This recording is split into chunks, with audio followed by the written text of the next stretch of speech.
নমস্কার বন্ধুরা, রুবিস কিচেনের ব্লগে সবাইকে স্বাগত। আশা করি তোমরা সবাই ভালো আছো, আমিও ভালো আছি। চলে এসেছি নতুন আরেকটা রান্নার রেসিপি নিয়ে। আজকে করে দেখাবো দই বড়া। দই বড়া আমি কীভাবে করি খুব সহজ পদ্ধতিতে তোমাদের সাথে শেয়ার করছি। প্রথমে আমি ডালটাকে 7 থেকে 8 ঘন্টায় ভিজিয়ে রেখেছিলাম। তোমরা বলতে পারো সারা রাত ভিজিয়ে রাখলেও ভালো হয়। তো সারা রাত ভেজানোর পরে ডালটাকে ভালো করে ধুয়ে নিয়ে আমি মিক্সার গ্রাইন্ডে ভালো করে পেস্ট করে নিয়েছিলাম, জল ছাড়া। পারলে জল দেবে, অল্প অল্প, বেশি জল দেবে না, তাহলে একদম পাতলা হয়ে যাবে। একদম মাখা মাখা করে ডালটাকে ভালো করে মিক্সার গ্রাইন্ডে গ্রেট করে নেবে। তারপরে আমি একটা বড় পাত্রে নিয়ে নিয়েছিলাম। আর ডালটাকে উল্টো করে ফেটাবে না, একদম সোজা এক লেভেলে ফেটাবে। এরই মধ্যে আমি আন্দাজ মতন ভালো করে লবণ দিয়ে ফাটিয়ে নিয়েছিলাম। ফাটানো হয়ে গেছে কি না একটা পাত্র নিয়ে নেবো, তার মধ্যে কিছুটা জল দিয়ে নেবো, দিয়ে ওরই মধ্যে গোল গোল করে অল্প অল্প করে দিয়ে নেবো। যদি জলে ভেসে ওঠে তাহলে ভাবো আমার ডালটা পুরো ফাটানো হয়ে গেছে। এরপর আমি এর মধ্যে বড়া তৈরি হতে একদম রেডি। দেখো আমি সেটাই তাই করছি। তারপরে কি করব, এরই মধ্যে একটু মৌরি আর দিয়ে নেবো হচ্ছে জিরে দিয়ে নিয়ে আবার ভালো করে একটু ফেটিয়ে মিশিয়ে নেব। নেওয়ার পরেই ঢেকে রেখে দেবো। এখানে এটা আমি প্রায় 10 মিনিটের মতন, 10 থেকে 20 মিনিট আমি ঢেকে রেখে দেবো। তারপর একটা কড়াই বসিয়ে দেবো গ্যাসের ফ্লেমে, তেল দিয়ে নেবো। যতগুলো বড়া ভাজতে যে পরিমাণে তেল লাগবে তার থেকে একটু বেশি তেল দিয়ে নেবো, কারণ বড়া তো কড়াই লেগে যাবে বলে কম তেলে এটা ভাজলে হবে না, একদম ছাকা তেলে সম্পূর্ণ ভাজতে হবে। আর আমি দেখো এদিকে জিরে মৌরি দিয়ে ভালো করে আবার ফেটিয়ে নিয়েছিলাম, নিয়ে কিন্তু আবারও সেই 10 মিনিট ঢেকে রেখে দিয়েছিলাম, তোমাদেরকে বললাম।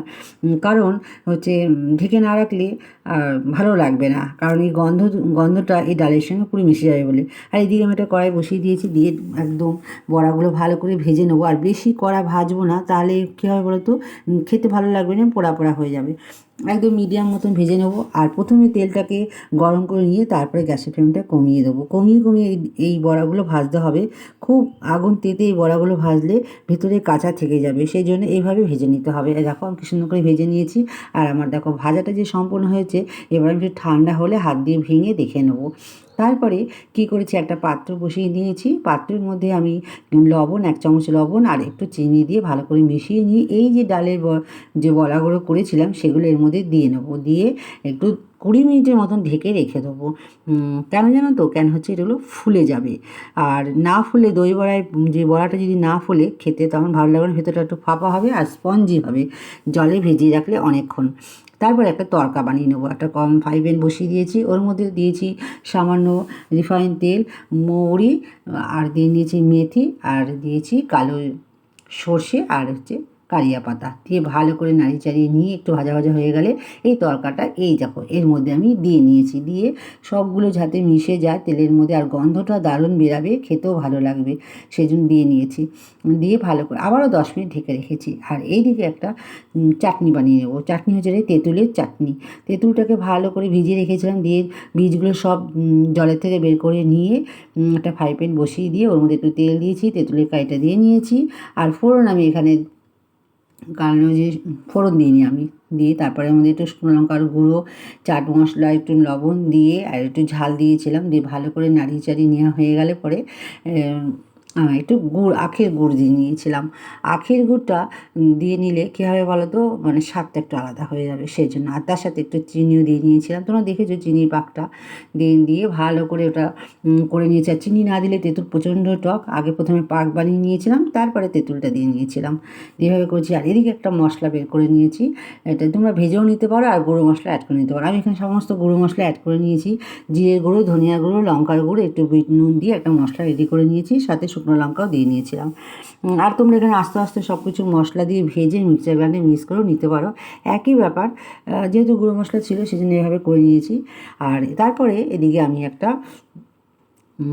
দই যে বড়াগুলো জলে ভিজে রেখেছি সেগুলো চিপে তুলে রাখবো। তার আগে তোলানোর আগে আমি একটা দইগুলোকে, এখানে যেহেতু অনেকগুলো বড়া বানিয়েছি সেখানে আমাকে এখন দই লেগেছে, 500 মতন দই লেগেছে। দইটা ভালো করে ফেটিয়ে নেব। আর ফেটানোর সময় শুধু ফেটাবো না, বরফ দেবো, বরফের কাই দিয়ে ফাটিয়ে নেবো, সাথে এখন লবণ দেবো না, পরে লবণ দেবো, আগে ফাটিয়ে নেবো তারপরে লবণ দেবো। আর আগে আমি চিনি দিয়ে নেবো, এখানে আমি 3 চামচের মতন চিনি দিয়ে নিলাম, দিয়ে ফাটিয়ে নিয়েছি। নিয়ে যে দই বড়াগুলো জলে ভিজিয়ে রেখেছিলাম সেগুলো হালকা হাতে চিপিয়ে নিয়ে এইগুলোর মধ্যে এক এক করে সব দিয়ে নেবো। আর প্রথমে এক লেভেল দিয়ে নিয়ে তারপরে দইগুলো ওর উপর দিয়ে নেবো যাতে সম্পূর্ণ দইয়ে ভিজে থাকে। তারপরে আমি এটা ফ্রিজে রেখে দেবো 1 থেকে 1.5 ঘন্টা। 1 থেকে 1.5 ঘন্টা ফ্রিজে না রাখলে এটা অতটা স্পঞ্জি হবে না, খেতেও অতটা ভালো লাগবে না। এই জন্য 1 থেকে 1.5 ঘন্টা ফ্রিজে তোমরা অবশ্যই রাখবে। তারপরে এদিকে আমি একটা চাটনি বানিয়ে নেবো, ধনিয়া চাটনি। এখানে আমি দিয়ে নিয়েছি ধনেপাতা, কাঁচা লঙ্কা আর রসুন। তোমরা কিন্তু রসুন দিতেও বা না দিতে পারো, যেহেতু আমাদের কেউ রসুন খায় না সেই জন্য আমি রসুন আর আদা দিইনি। এইভাবেই আমি চাটনিটা বানিয়ে নিয়েছি। আর এখন আমি যেহেতু আমার 1 থেকে 1.5 ঘন্টা হয়ে গেছে, সমস্ত চাটনি রেডি, তেঁতুলের চাটনি রেডি আর ধনিয়ার চাটনি রেডি। এখন আমি এই দই বড়াটাকে সার্ভ করবো। যেহেতু আমরা ঘরে 4 জন আছি, 4 জনের প্লেটে সাজিয়ে নেবো।